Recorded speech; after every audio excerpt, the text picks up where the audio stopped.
presentation is, I think, titled Planning, Industry and Finance, a very general title under the larger sort of title of the workshop itself. We will have three presentations. Surajit will speak on capitalists and industrialization in India.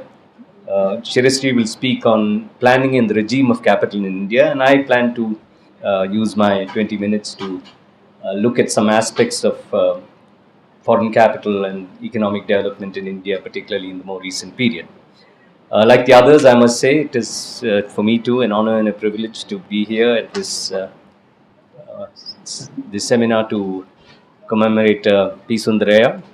And I thought one way of paying tribute is to go back to the draft program, which was drafted by PS along with Basu Punnaya and Harkishan Singh Surjit, which was then adopted in the Calcutta Congress, which had a characterization of the Indian state, as all of you know far better than I do, which basically saw the Indian state as being a state of the, as an organ of the class rule of the bourgeoisie and the landlords, led by the big bourgeoisie, who are increasingly collaborating with foreign financial capital in the pursuit of the capitalist path of development. That's the exact formulation in the party program. And if we look back now, how many? It's 60 years now since that program was formulated. Oh, no, 50 years since that program was formulated, 64 to 2014. If you look back, this idea that there would be an increasing or growing dependence on foreign financial capital is something which has come true in a way which is quite startling, taking into account the fact that when India won freedom, the idea which even the Congress party, which of course was the party which led the state, which was being characterized in this fashion in 1964, had even though an ambivalent, but definitely did have an attitude in which there was some kind of an implicit understanding that unless you combine political freedom with some degree of freedom from metropolitan capital, the experience with which during the colonial period was such that it was clear that not only was it devastating from the point of view of development, but that it didn't allow India to be able to generate for itself a structure in which more modern forms of production, particularly industry, which is where the advances or the barriers to productivity increased were the least, that this hadn't occurred at all. And therefore, the understanding was that unless we are able to, in some sense, distance ourselves from and create an environment in which, by mediating the relationship between domestic and foreign capital and putting foreign capital under some degree of control and regulation, keeping it in check, the policy space required even to pursue capitalist development would not actually exist. But we do know that even though the characterization came much later, this kind of a state which it was resulted in a situation where, on the one hand, because of the inability to break land monopoly in the rural areas, which meant that neither could the productivity increase which was needed in the agricultural sector, that couldn't be unleashed, nor could a mass market for manufacturers be generated as a result of shifting the distribution of income in ways in which a larger proportion of the population would have the means and the wherewithal to be able to demand adequate manufactured goods. We saw this unusual scenario where a country which at that point of time was considered among the ex-colonial underdeveloped countries to be one which had the largest possibility or the most significant possibility for industrial advance for a number of reasons. One, because sheer geographical size and the size of its population meant that despite a low per capita income, the domestic market was a relatively large market which could sustain modern factory production, which of course exploits economies of scale. Also, there were long years of industrial experience which we had under colonial rule. Most people date the coming of modern factory industry to 1854, which was when the first successful textile mill got established in India, successful in the sense which lasted for a significant period of time in terms of its life. And of course, you had a situation where even during the colonial period, particularly after the 1920s, when For its own reasons, the British imperial government went in for a policy of discriminating protection. We did see over a period of time, even though in limited scale, a significant degree of participation of the Indian capitalist class in modern manufacturing production. And therefore, it was felt that compared to countries in Asia itself, in Latin America, in many in Latin America, and of course, almost all, excepting perhaps South Africa and Egypt in Africa, that India was a country which seemed to have the greatest potential for the advance of manufacturing. We did see some advance. It went from 9% to 13%, but once it reached 16% of GDP, we ended up with a situation where there was no further advance in terms of a diversification of the economic structure in favor of a sector where, given the technology trajectory that we had historically across countries, the greatest possibilities for productivity advance and therefore for per capita income increases existed. India sort of lost out in terms of the ability to have an increasing share of manufacturing in GDP, forget employment. And this was not true of all countries. You look at Brazil, you look at South Korea, of course, you look at China, you look at many other countries, and we're talking about shares in manufacturing production in GDP, which peaked at about 35 to 45%, whereas India sort of peaked at 16%. So this essentially meant that the inability to break down land monopoly, this sort of peculiar attempt to try and superimpose capitalist development on a semi-feudal frame in the agricultural sector, resulted in a situation where you neither could generate the agricultural surpluses needed to finance industrialization, nor could you generate the mass market which industrialization needs. And therefore, this expectation that the inability beyond a point of time to push and after a period of time even sustain capitalist development would result in a situation where this tendency towards dependence or collaboration with foreign financial capital in the pursuit of capitalist development would only increase. Now, we know, however, that there are 2 or 3 different phases into which we can break this dependence, and I just want to briefly summarize them and look at the most recent phase. That if you look at the first phase, it was a phase in which, not only in the case of India, but across the globe, developing countries did not have access to the market for private international financial capital. The only way in which you could get access to foreign finance was either through the development aid network, of course, besides what you could earn based on your own exports, was either through the development aid network, which was bilateral aid or multilateral aid from organizations like the ADB, the World Bank, etc., or it had to be in the form of foreign direct investment. And of course, given the size of India's domestic market, much of that investment came jumping tariff barriers, jumping protectionist walls set up by the post-independence state in order to serve the domestic market, to in some sense exploit the domestic market. So we have a long period in which what you had is a combination of inflows of development aid, which largely consisted of loans and not grants, and inflows in the form of foreign direct investment, but investment which came in order to exploit the domestic market, so that the responsibility in some sense to expand that market, because you really were not a country which was like what happened after the 60s in many Asian countries. You were not a country which was trying to actually get a foothold in international markets of a magnitude which will allow you to grow on the basis of export markets during the period of the golden age of capitalism after the Second World War. But you really were looking at ways of growing on the basis of the domestic market. And obviously, foreign finance was not going to help you do it. Foreign finance was coming in order, in part, to be able to exploit the domestic market, excepting for the small amount of aid that you received through these bilateral and multilateral channels. So if you look at it then, the inability to break land monopoly resulted in a situation where there was a brake which was put on productivity advance through industrialization in this country, because you really couldn't find the surpluses, agricultural surpluses, to finance industrialization, or couldn't find the market to actually provide the basis for this industrialization strategy.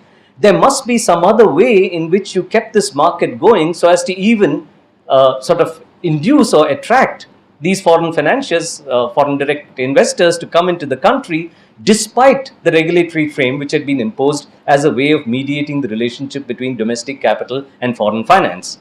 And that, we now know, essentially consisted in a market which was created as a result of the state undertaking large expenditures which of course closed a whole set of infrastructural gaps, built transportation, provided communication networks, expanded and strengthened the railway system which came from the British, and so on and so forth. It not merely closed those infrastructural gaps, but also directly through the demands it generated and indirectly through the demands which it generated because of those it employed, the state became the agency which drove the domestic market in India in substantial measure, other than for the initial period when there was a market which was created by protection itself. Now, the crisis really soon came about because of the fact that, being a state of the bourgeoisie and the landlords led by the big bourgeoisie, there was a contradiction between the fact that in order to sustain this path of capitalist development, the state had to play a major role in terms of its expenditures, but the state did not have the capacity, or obviously given the classes it represented, the ability to be able to mobilize those surpluses in order to finance these expenditures. So that these expenditures essentially began to be financed in extremely inflationary ways. It began to be financed through indirect taxation, which fell largely on the poor. The Raja Chalaya Committee told us it came through borrowing from abroad to a small magnitude, and of course it came substantially on the basis of borrowing from the domestic market, both from the banks as well as from the central bank at that point of time. Now, this obviously couldn't be sustained for long enough in a situation where agriculture did not have its dynamism, because if you build up liquidity in that fashion in a context in which agricultural surpluses weren't growing because you had broken land monopoly and destroyed landlordism, you would soon find that this kind of ways of financing expenditure, these inflationary ways, would actually result in inflation, which of course, beyond a point, results or forces the state to contract its expenditures, to withdraw. That is what happened, and therefore, after the mid-1960s, despite this way of using a kind of dependence on foreign finance, but not being able to use it in ways where it could be, in some sense, a propellant of this capitalist path of development, but not being also in a situation where you could find ways in which you could pull yourselves up by your own bootstraps, because you happen to be hobbled by the fact that you were a capitalist landlord state, you ended up with a situation where for a long period from the mid-1960s, the great crisis, the agricultural crisis, the devaluation, etc., for a period of close to 15 years, a decade and a half, India was in a state of a development impasse, which led up to some efforts to try and return to the early post-independence radicalism of the Congress. We had the Foreign Exchange Regulation Act, we had the Monopolies and Restrictive Trade Practices Act, we had Garibi Hatao, and above all, we had bank nationalization in 1969. But all of these proved inadequate to be able to deal with those deep inner contradictions, which resulted in a situation where the kind of capitalist path which the state tried to pursue in the period immediately after independence couldn't be sustained. Now, that is very different, I would like to argue, from the kind of dependence which that crisis in some sense generated. That crisis generated dependence on foreign finance in much more intensified form in two ways.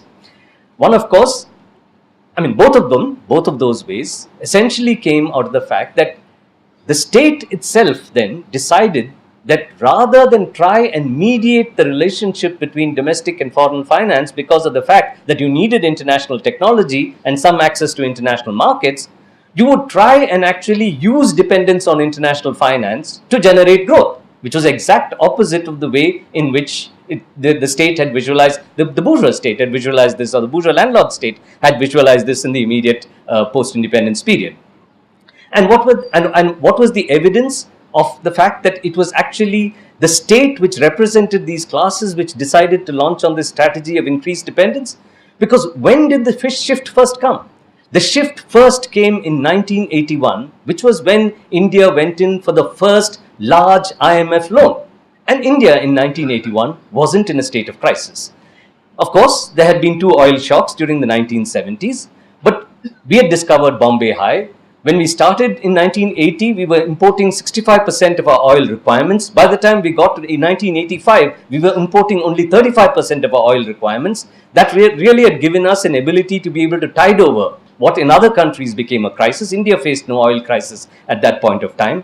But yet, using the threat of a crisis, we decided to go in for not we, the state decided to go in for a 5 billion SDR loan and use that as the basis, the famous loan in which the letter of intent was a secret, which was broken as a story by Mr. N. Ram, who was then the Washington correspondent of the Hindu, resulted in a big debate in which the left was in leadership. Ashok Mitra organized this big conference in West Bengal, and so on and so forth. But basically, that was the point of time when you said that, listen, let's get a hold of foreign finance, open up our economy, try and, one, improve the productivity of domestic agents, economic agents, by subjecting them to international competition, but more importantly, attract foreign agents to come into us or come into our country and use us as the base for world market production and resolve the crisis that Indian capitalism had been facing since the middle of the 1960s.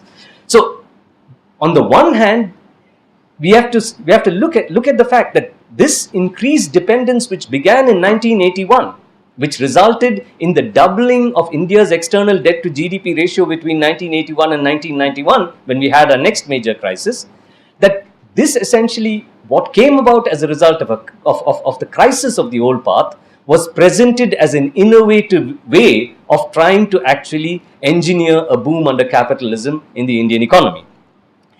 Now, of course, in the first phase, that is in the period from 1981 to, let's say the second phase, if you want to call it, if you look at it in terms of post-independence, we essentially depended on debt, because but even at that point of time, if you look at the non-debt private financial market, it was still unwilling to put very much money into developing countries. These countries were really considered to be countries which were politically risky, were not very safe from the point of view of investments in terms of the returns that they will yield, and also were countries where the exchange rate risk, where the possibility of a significant devaluation of the local currency leading to losses for foreign investors could be very high.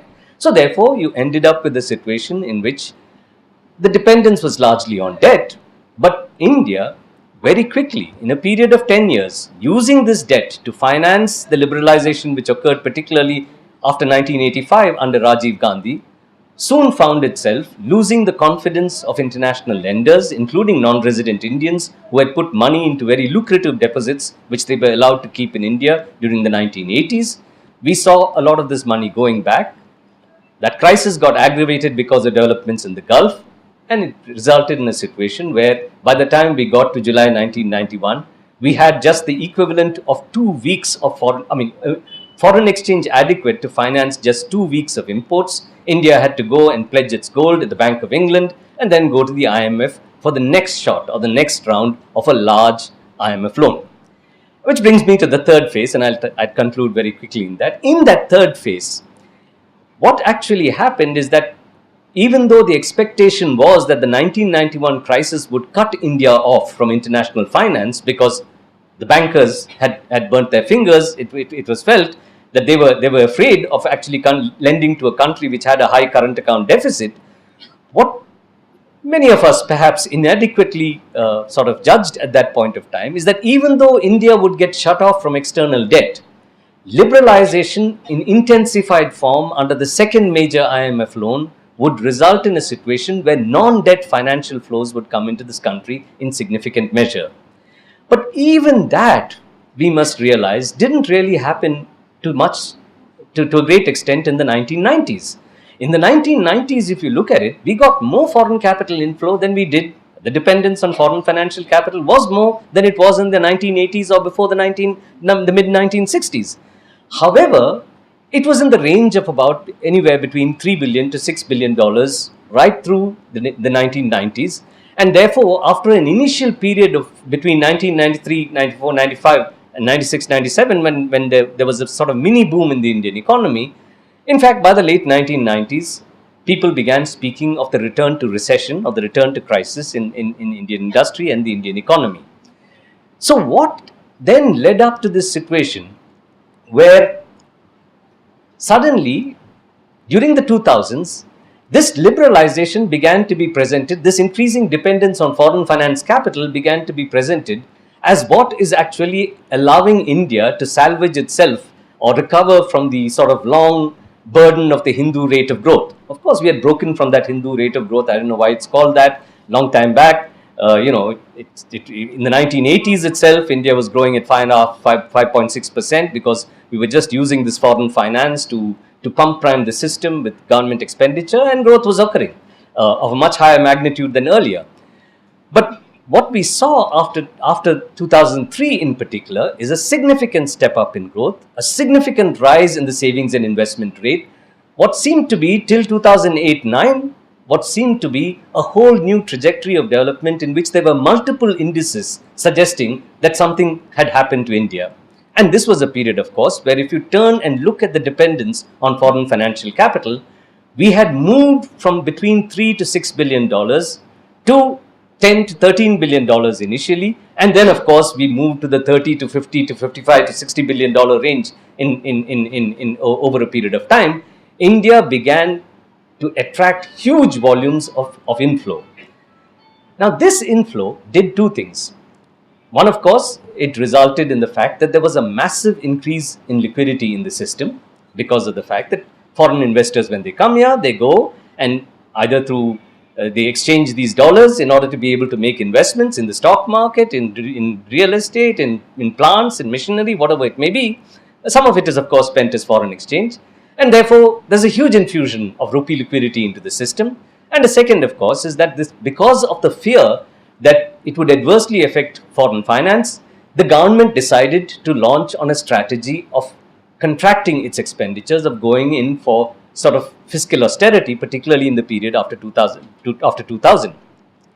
So you didn't have the old stimulus for growth, which was the state, but you had this huge liquidity in the system, and this huge liquidity resulted in two sets of things. One, it resulted in a set of factors which gave us fragile growth, and I want to just underline two of those factors in the last minute I have. One of those factors was that if you look at the period between, let's say, the late 1990s and 2008-9, the year of the international crisis, and if you look at what was happening to the bank credit to GDP ratio in India, the bank credit to GDP ratio, which used to be in the range of about 20% every year, 22%, right from 1990 till 2002, suddenly increases from 22% to 50, 55, 56%. The curve sort of shoots like that. So there is a huge increase in bank lending in the system. Where did this credit go? And by the way, we must also remember that GDP at this point of time was increasing at a much faster rate. So therefore, if the credit to GDP ratio, bank credit to GDP ratio is more than doubling, it means there's a huge infusion of credit into the system. One part of that credit went to sustain a consumer finance boom. Personal housing, purchases of automobiles, consumer durables, credit card receivables. The banks were calling everybody and said, please come and borrow, because they were awash with liquidity, and a bank cannot sit on cash, it has to make it move. And therefore, there was this huge credit boom. And if you look at the share of bank advances which go to what are called retail loans of this kind, what used to be around 3% in the 1980s and about 9% in the early 1990s went up by the time we got to 2007-8, just before the global crisis, went up to almost 25%, something like 24% of total bank advances at a time when bank credit was increasing hugely. So the first is, just as much as you had this huge increase in credit finance spending leading up to a fragile boom in the United States, we had a credit finance boom leading up to a fragile boom here. The second area into which credit went was that if you look at what was happening to the structure of credit, even though credit to industry was going down, it had gone down from something like 48% of total bank advances in the early 2000s to about 38% or 39% of bank advances. 39% of a 55% credit to GDP ratio is still very large. Which industry was being financed? Because as we saw, there isn't too much industry in this country. We really didn't see it go beyond 16%. What we really find is that the share of what is infrastructural lending, not particularly, almost solely from the public sector banks, went up quite significantly. Banks which never used to do this were now lending to power projects, power distribution companies, roads and ports, hotels like the 7-star hotels set up by the Leela Group, which is now not paying up on its loans, and of course civil aviation, We only got to go and ask the question, who gave the 7,800 crores to Kingfisher? And we know that the State Bank of India was a major player, and many other public sector banks. So you had this second inflow of credit, and these resulted in the fragile boom, which is fragile, we know now, because the banks now are facing default. They are converting it into restructured assets, not to show it in their books as non-performing assets, but now they are pulling back on their lending, and that's one of the factors which is resulting in the slowdown. The second thing, of course, it did was that it resulted in a strange boom in asset markets, in particular in the stock market and in the real estate market, which is the second source of fragility. So what I'd like to end by saying is that it might appear, and our Prime Minister and our Finance Minister and many others might like to tell us that really it's because of an increasing dependence on foreign finance capital that we actually got the boom of the 2000s. Well, partly true, but not because of what foreign finance did for us, but what foreign finance did to the financial system we are in. And that really generated a fragile boom which is coming to an end. And we are braced, I think, now for another big crisis in this country. Thank you. Let me begin by, of course, saying that it's a great honor and privilege to be invited to this seminar to commemorate Comrade P. Sundarayya, one of the tallest leaders of the communist movement in India. I particularly wish to record this because if you look back at my life history, I've been more of an activist in the movement of which he was a leader than a scholar. So I'm probably the wrong person to be here at this seminar, so it's a double privilege for me. I intend today to look at since the theme of the seminar is looking back and looking forwards, to look at the issue of Indian industrialization, both by looking back and then looking at the future, beginning with the question, why is there still a looking forwards question with regard to Indian industrialization? If one looks back at the history of capitalism, there is a very close relationship between capitalist development and the process that we call industrialization, beginning with the Industrial Revolution of Britain in the late 18th century. And that story has kind of continued and has also extended itself to cases of third world capitalisms which industrialized in the second half of the 20th century, what we call the late industrializing nations. A series of countries experienced such an industrialization process, though not exactly identical with the early ones. But in this entire history of industrialization, amongst all the major capitalist economies of the world, India stands out as a bit of an exception, as one of the most stunted cases of industrialization that one can find. Earlier there was this reference to the fact that the share of the industrial sector and output manufacturing has stagnated at a very low level, much lower than what has been observed in other countries, including in other third world countries which have industrialized relatively recently. So, and this particular story, so India's industrialization as one of the most stunted industrializations stands out in this entire history. What is also particularly striking is that if one looks at the current phase, of capitalist development in India, probably India's capitalists have never had it so good as they've had in the last 2 decades. Aggregate GDP growth, we know, of course, started picking up in the 1980s. And in the 90s, it continued along the same track. In this particular century, it accelerated even further. But what is a distinctive feature of the post-1991 phase is that the share of the corporate sector in this particular growth process, which was not the case in the 1980s. Throughout India's post-independence industrialization process experience, the share of the corporate sector in India's total production remained below 15%. But in this recent phase, and particularly in the current century, there's been a very dramatic rise in that particular share to nearly 25% of the total. And it has not just been a very sharp rise in the share of output, it has also been a rise which has entirely gone to the surplus component. So the profit share in the Indian economy has actually gone up very significantly in the last 2 decades. But in this period of extremely rapid corporate expansion, extremely rapid growth of India's capitalist class, in that very same period, of course, we see that from the middle of the 1990s, the share of the industrial sector and output has simply not increased. Industrial growth in this particular period has been characterized by fair degree of instability. In fact, an instability where there are very short bursts of somewhat rapid growth, and then there's a tendency towards slowing down. So we had one small burst in the early 90s, we had another small burst up till before the global crisis, and then of course currently we are experiencing an extreme slowdown in the industrial growth process. So this particular feature, that a period in which Indian capitalist development has in some sense been experienced one of its most rapid phases of expansion, the complete non-industrial character of that particular expansion process stands out. Overall, if you look at the Indian economy, most of the growth, as we know, has come from services and construction activities and not from manufacturing, and of course certainly not from agriculture. This is also true of the corporate sector, as a result of which in the last 2 decades we have seen a very dramatic change of a capitalist sector which primarily was engaged in manufacturing activities completely changing, so that manufacturing is no longer the primary activity of corporate firms in India. It's in services and construction activities that they've actually grown.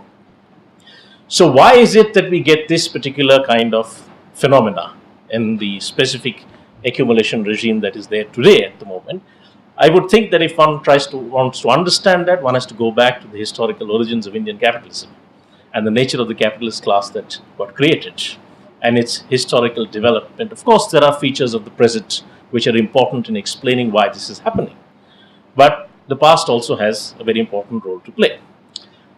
If one looks at the history of capitalism, in a process that was quite vividly described by Marx in volume 1 of his Capital, capitalist relations of production actually emerged much before the Industrial Revolution took place. There's a period of time that separates the initial emergence of capitalist relations of production and the development of machinery using modern industry. And Marx described that process in terms of how the emergence of capitalist relations of production provided the setting whereby the capitalist quest for surplus value and to manage a labor force led to this gradual revolutionizing of the process of production, which eventually gave rise to the emergence of machinery using modern industry. And he described it in terms of a process where it was specifically industrial capital which he distinguished from merchant capital as the capital whose emergence made this particular thing possible. Industrial capital whose existence depended on the availability of wage labor, as opposed to merchant capital whose existence only requires the existence of trade and commerce as its basis. So there was a period of time that separated the initial emergence of capitalism and the Industrial Revolution, and Marx described that process in terms of how capitalist production is what gave rise to that dynamic which eventually produced it. If one looks at the origins of capitalism in India and the capitalist class in India, it simply lacks that kind of a revolutionizing character. Given that capitalism came to be in India in a colonial context, it was a context in which the process by which it actually developed was one where colonialism itself was serving or playing a role similar to the kind that Marx visualized merchant capital play.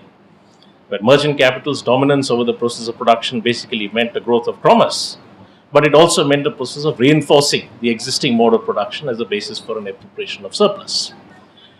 This was also the characteristic of colonialism in India, where a surplus was appropriated, but that formed the basis not for any primitive accumulation of capital in India, but for the basis of tribute transfer from India over a long period of time. And the agrarian sector was the principal source of this surplus. So the pre-capitalist agrarian structure was in a sense reinforced in the process of that appropriation of surplus. India also in that period, the background to the emergence of capitalism in India is also a process of destruction of India's handicraft industry or traditional industry. Unlike in the case of that Marx was talking about a process of transition from handicraft production to machinery industry, this was a destruction which enabled the process of industrialization in Britain or facilitated the process of industrialization in Britain. But as far as the Indian side of the story was concerned, deindustrialization is the term that we use for it. And this process of deindustrialization, its effects were never fully reversed, even though before colonial rule ended, a process of import substituting growth of modern factory industry in India did happen. But even though modern factory industry in India was born in the middle of the 19th century, as described by the previous speaker, in such a background, at a time when most of the world was not industrialized, except for Britain, and maybe tiny Belgium, no part of the world could qualify as industrialized in the middle of the 19th century. Some of the industrialization processes of countries like Japan and Italy had not even begun in the middle of the 19th century when modern factory industry in India began. But by that, the context of the growth of modern factory industry in India being the colonial context was one where, of course, apart from the fact that you had a deindustrialization which was innovative industrialization somewhere else and had little to do with the growth of modern industry in India, you had a process of primitive accumulation which was the basis for tribute transfer, not a process facilitating capitalist accumulation in India. You also had a colonial state whose imperatives were a different thing, so there was no kind of state support to any industrialization process. In such a background, what happened over the 90 years between the middle of the 19th century and Indian independence was very limited growth of actually modern factory industry in India. It accounted for barely 8% of total output at independence and only about 2% of employment. So it is not a very dramatic economic transformation that growth of modern factory industry produced. But what it did was to create, of course, the class which was to be the leading ruling class of independent India, and also, of course, its antagonist, the working class. That was the real historical significance of that 90 years of development of modern factory industry, rather than any significant economic transformation that it produced in India. This particular background to the development of Indian capitalism also meant that Indian independence lacked the normal character of a bourgeois revolution. Of course, independence meant that transfer of power from foreign rule to domestic ruling classes, and that, of course, was significant insofar as it enabled for the first time the state to be used to promote a capitalist industrialization process. But it was not a kind of transformation a decisive episode in a transformation from one social transformation to another, because the economic and social structure that had been created under colonialism basically survived that particular transition. It's not that changed.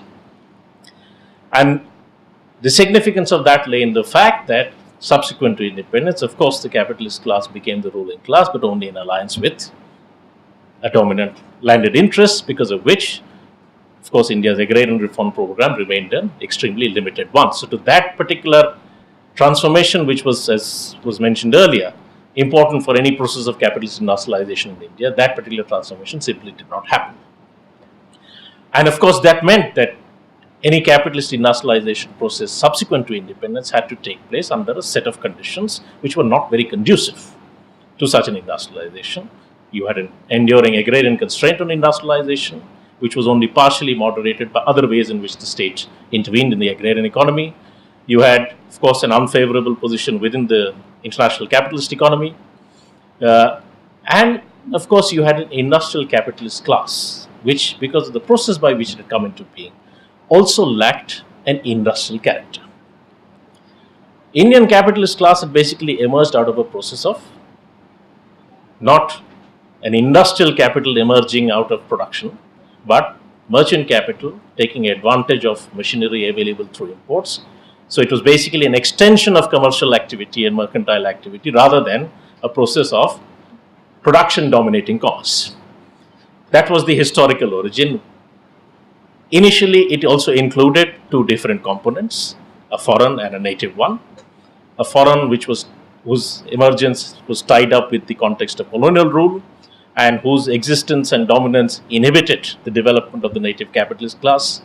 So by the time you come to independence, whatever little kind of industrial development that had happened till then, it meant a transition which did not allow India's capitalist class to shed characteristics that it had acquired because of its specific origins, particularly its mercantile origins. It was connections and mastery over trade and commerce, which was the basis for their accumulation and growth, rather than a mastery over the production process. It's not. So the industrial capitalist class which emerged after independence also was underdeveloped in that sense as an industrial capitalist class. And its tendency was still to try and maneuver the market. Its attitude towards technology was also similar. Technology was simply something that also had to be acquired from the market rather than something that had to be developed. So it had so capitalist industrialization after independence had to take place in this, given this set of constraints.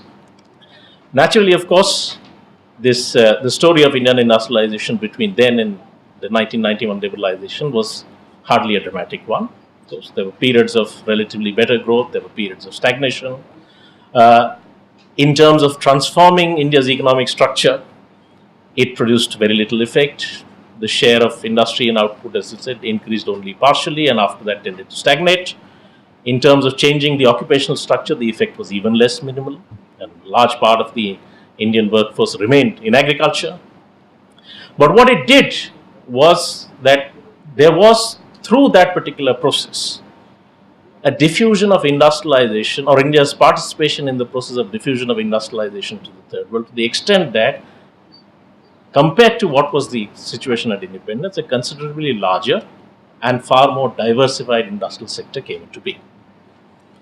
In that particular process, what had also happened was that India's capitalists, private capitalists, the big capitalists, came to be increasingly concentrated into manufacturing activities, which was not necessarily the pattern earlier, as from mining, electricity, financial sector, and from many of these activities, public sector displaced, came to dominate, and the private capitalist sector came to basically concentrate on manufacturing activities. And in the manufacturing sector itself also, one of the industries in which they had a very major presence at the time of independence, which was the textile industries. Within the cotton textile industry, the weaving segment, on the other hand, over this period, shifted more out of the organized mill sector into the unorganized power loom sector. But as a result of this particular process, what had happened was that if you compare what was the position at independence and what was the position at 1991, the sectors or industries where private corporate capital could be found were entirely different. So at independence, they would be in textiles, tea, jute, mining, and things like that. By 1991, it's an entirely different set of industries which had grown as a result of the post-independence industrial diversification process, that it is in those sectors that into which they had moved. These sectors were also, these industries were quite different from the industries in which they had originally grown, in particular in terms of the level of technological sophistication that they involved.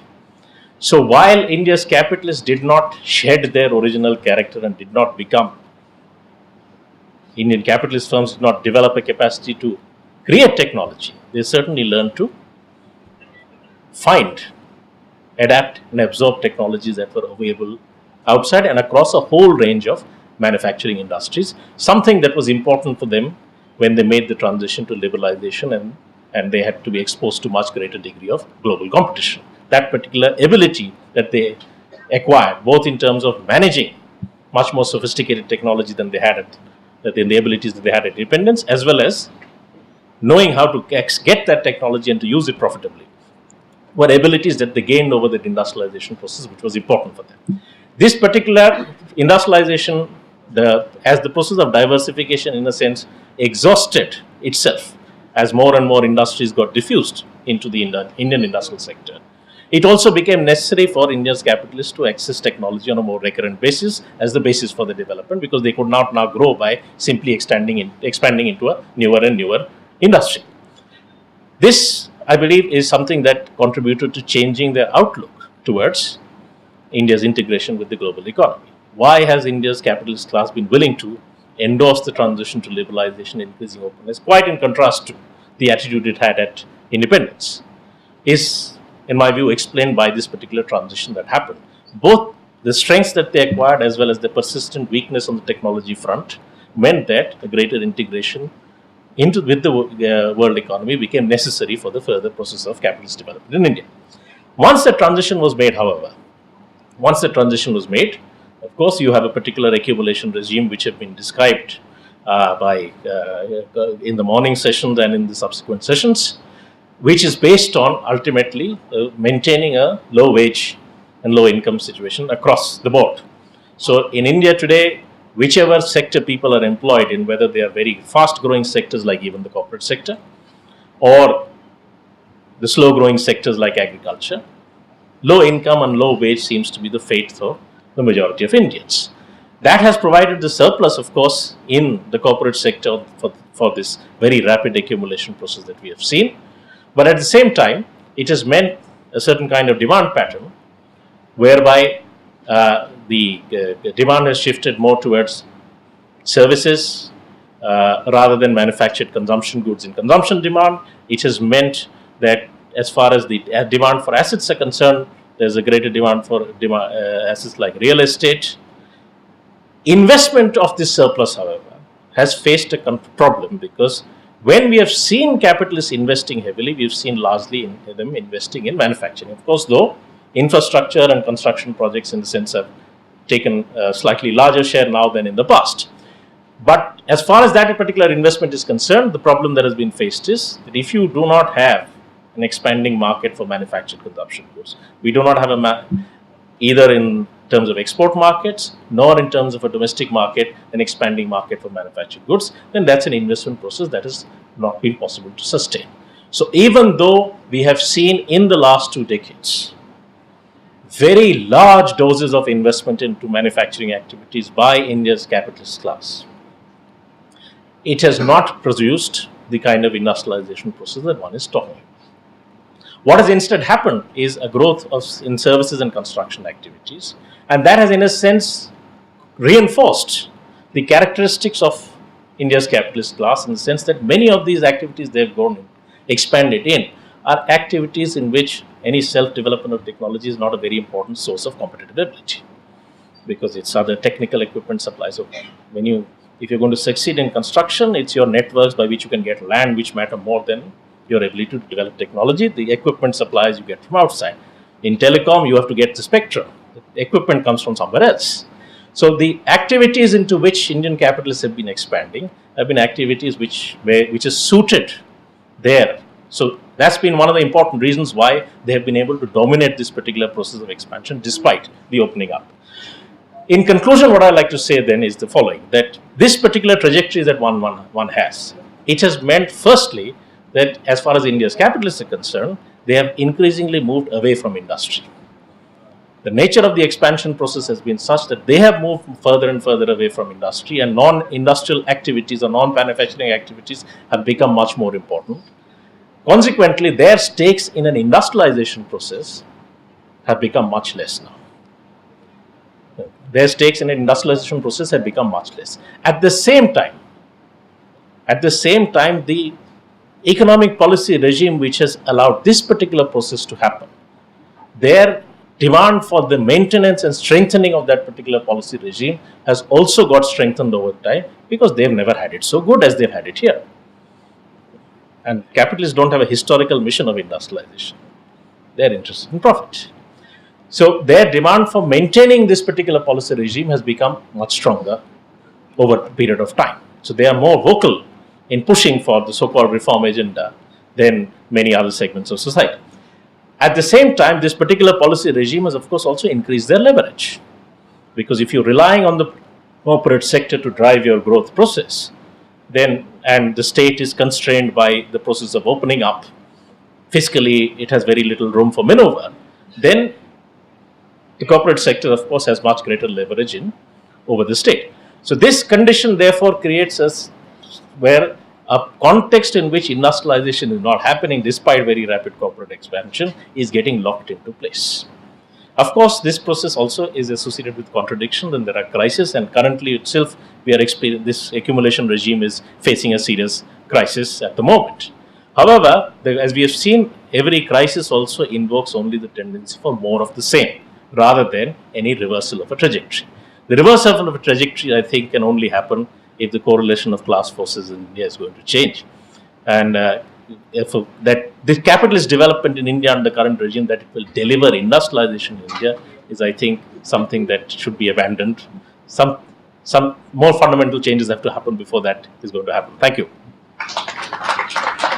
The centenary commemoration of Comrade Sundarayya, and like many speakers before me, I would just like to start by saying that people like him the tall leaders of the communist movement, have been the inspiration behind the kind of engagement that has brought me today to speak to you, as well as the kind of engagement that informs my work, the kind of engagement that I have with Marxism and the general concerns that we all share as part of the left movement. So the reason I wanted to use this PowerPoint is because I wanted to show you the cycles that the Indian economy has gone through since independence. And I'll start with the cycle that has been talked about quite a lot in both in the morning session as well as the earlier speakers in this session have referred to it, which is the post-1991 cycle. And in that, what you see is that there are two stop and go cycles of growth and capital formation. The first cycle starts from the early 90s and ends in about 1998. And the second cycle takes off a little later and it ends more recently in 2008-2009. And as Professor Chandrasekhar was saying earlier, that there is a particular character to this growth process which is driven by bank credit. Now, if we just kind of roll back and go back to the period after independence, what we find is that we can divide the policy regimes into four kinds of policy regimes. The first is, of course, what is the period of the Feldman-Mahalanobis model and the period of planned economic development in India. The second is the dirigist populist regime of basically from 1966 to 1980, which consists of the Indira Gandhi government, several Indira Gandhi governments, as well as the Janta government. And then from 1980 onwards, we have the first phase of neoliberalism, and from 1991 onwards, the second phase of neoliberalism. What we find is that regardless of these policy gears, regardless of the policy regimes, each such policy regime ends in a similar kind of cyclical pattern of growth. So you start with a period where growth picks up, then there's a height of growth and capital formation, and then there is a collapse. And what I want to focus on is the first period of such a cyclical growth process in the Indian economy, which is called which is identified as the period of planning in India. The most important feature between 1947 and 1966 is the shift from a relatively liberal role of the state to a more direct interventionist set of policies in this period. This transition took place with active support of the capitalist class in spite of a small section of dissenters. And the three basic functions of the state, basically law and order, which has been talked about a lot in the morning session, which is basically an euphemism for repressing any challenges to property and propriety, economic stability, which is the protection and reproduction of the social structure, and ideological legitimacy, which is ensuring the acceptance of dominant values and normative assumptions, were conceived within this framework of state-led development. Just 4 months after independence, Nehru was assuring the representatives of big industrial houses that and I quote Jawaharlal Nehru here, the just redistribution of existing property would be kept in the realm of idea. So there was not going to be any kind of disruption of the existing property relations. And this was in his address to the first industrial conference in December 1947. Now the capitalist class was obviously reluctant to take on the risk and discipline that could have entailed a state-guided new mercantilist transition. They were, however, in a political position, and this has been described in the morning session as well as speakers before me have dwelt on it, which is that they were in a political position to reap the advantage of an independent Indian state for the purpose of primitive accumulation or primary accumulation. Now, the capitalist class was content as long as profitability was guaranteed, and this is a point that Shurajit has been making in his presentation, as long as profitability was guaranteed in its predominantly mercantile and secondarily industrial ventures. Capitalists on the whole were very cautious about upsetting the social order by communists as well as socialists. and this is a point that Professor Ejaz Ahmed had been making, who still formed the biggest chunk of the opposition to the Congress even after the political defeat of the left program between the Tripuri and the Haripura Congress. So what we find is that the majority of members of the Indian bourgeoisie, the big bourgeoisie, were in favor of regulated capitalist development. This had been agreed in the National Planning Committee deliberations, and basically in a situation of low development of private finance capital, what we find is that from the annual reports and presidential addresses of the All India Organization of Industrial Employers between 1954 and 1959, it is clear that every annual conference of capitalists was to determine the parameters of what the role of the state would be, and to express the persistent concern of Indian capital with the problem of disciplining labor. These were the two underlying concerns of whatever they wanted from the state. And so, for example, this is a quotation, a lengthy quotation from Hutch Singh, who was the president of FICCI in 1962. And what he is saying here is that the capitalist class is completely committed to import substituting industrialization, and they think that this is the way forward for an economy like India.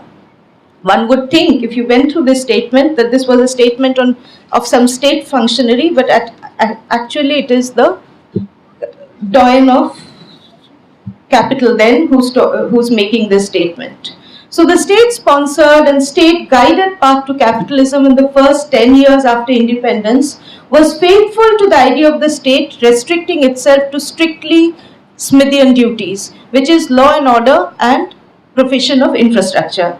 And the most important aim was to protect the interests of the propertied classes, and this was incorporated in the legal and institutional framework of both personal laws and corporate governance structures. So what you have is the company bills, the company code coming in, as well as what you have is the Hindu code bill being put in parliament.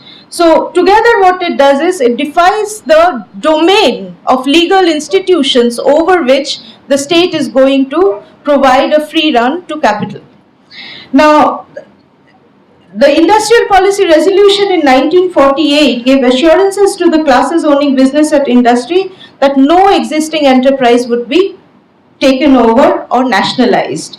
And the government assured foreign firms that they could continue to operate under the same conditions as Indian-owned enterprises. And so all of this meant that the extent of foreign capital in the country not only remained, there was no withdrawal of foreign capital from India in this period. What we have is that actually 71% of foreign capital was invested in foreign controlled companies in India, and only 10% was invested in Indian companies. Now, this total foreign investment amounted to 39% of gross capital formation in the economy based on the National Account Statistics of 1955. So in 1955, India was very much an open economy by the standards of the standards and indices of open economies today. And so in the first decade between 1947 and 1956, the state pursued a policy of non-interference in the realm of social relations, fearing it might upset the delicate social balance of contesting and competing elements. And of course, what has been talked about here already is the complete non-interference, the complete non-intervention in doing anything about the agrarian constraint, which I'm not going to dwell on for lack of time. Now, what was the first 5-year plan then, if everything was in favor of capital? The first 5-year plan was just three things. The first 5-year plan was a string of budgets, which basically was for projects which were already in pipeline. The second was, it was an emergency manipulation of the economy, a management of the economy, given that there were two things that the state had to handle, partition and the food crisis. And the third thing that the first 5-year plan entailed, and what it specified, and this is very important, is that, and it laid down that an abrupt increase in wages was detrimental to the economic stability of the country, as it would reflect in the cost of production and lead to increase in the price of products. So depressing wages was a policy that was very much part of our planning process right from the beginning. So all this together, what did it do for the capitalist class? And once again, I can't show you the table, but what it did was it helped the capitalist class diversify.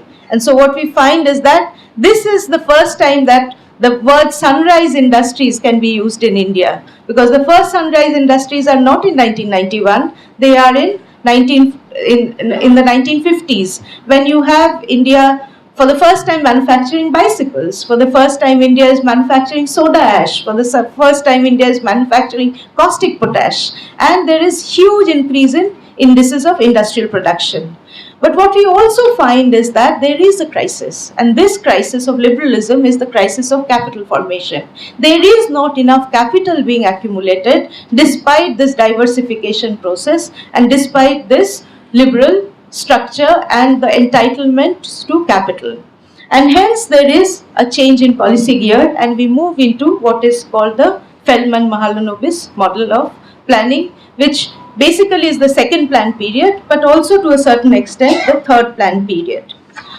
Now, in this period, in the third plan period, before I move into that, let me just show you the confidence of the Indian capitalist class in this planning process. This is Kirloskar in 1965 telling you that Indian business, they were completely vested in this idea of the mixed economy and considered themselves as a partner in the economic development of the country, paying put to all the neoclassical and neoliberal accounts of the Indian economy in this period, where it is generally argued that the state had basically stifled entrepreneurship. Here are the entrepreneurs of India telling you that they were not at all stifled, they were very much partners in the business process. Now, in the third period, which is the period between 1956-1966, the relations, the most important thing that happens is that the crisis of capital formation has to be addressed. And it is solely with this purpose that the state moved into the ambitious premises of the Fellman-Mahalanobis model.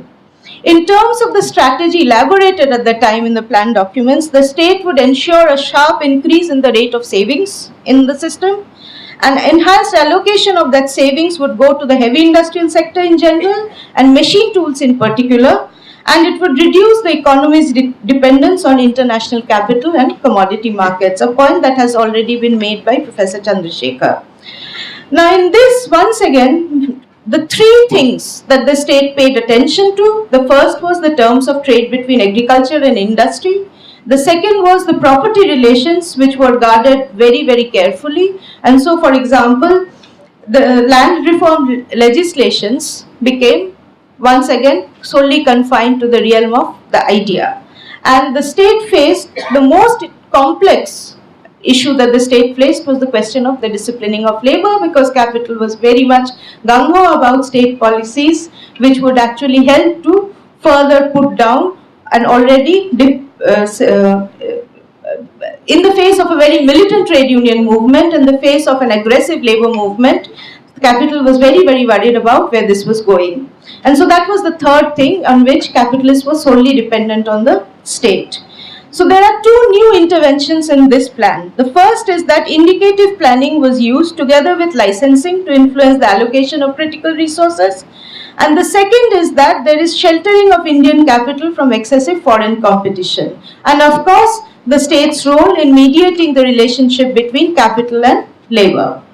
Now, the choice of this path implied three things. First, it meant that a lot depended on the state's success in achieving enhanced resource mobilization and then succeeding in influencing the priorities of allocation of these resources in various fields. Second, the strategy determined the classes on whom reliance for economic growth was placed. So it was not the petty bourgeoisie, it was not going to be petty production, that this entire planned process of growth was hinged on the success of the big bourgeoisie. And third, it shaped the policy of the government to provide special inducements and encouragement to classes who were viewed as agents of development. So the fact that multinational companies had a level playing field all through this period of planning in India should in fact make us understand that this was actually a constraint that was holding led to reluctance to building of competitiveness in Indian industries. And later, top sections of Indian capitalists tried to model themselves as transnationals, but they were not very successful during this period. What we find is that there was no yardstick for any discipline of capitalists as envisaged by within the policy strictures. So all the discipline, all the building up, all the productiveness, all the innovation was the work of the state. The capitalists did not need to take on any risk or kind of take on the job of really enhancing productivity, as Professor Jayati Ghosh was mentioning earlier. Now, so what was very important was public funding of technological institutes and also unprecedented fiscal expansion to provide the demand stimulus which Professor Chandrasekhar has already described. What all of this meant was that in this period between 1960-61 and 1965-66, slowly the share of the public sector was growing in the economy, but at a very, very gentle rate. So between 1960-61 and 1965-66, the percentage share of GDP of the public sector increased from just 9 to 13%. So once again, this idea that there was a huge public sector is not at all correct.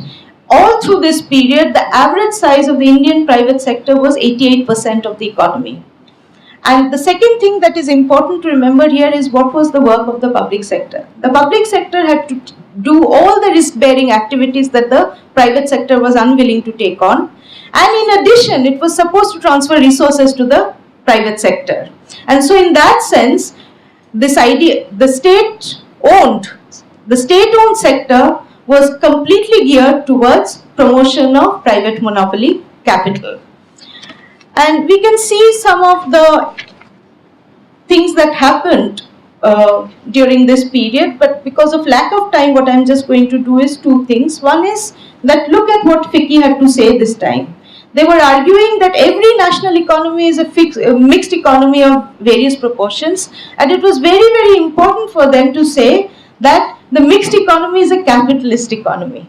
Please do not mistake this for socialism. Unlike our neoclassical and neoliberal thinkers who often start with that on that premise.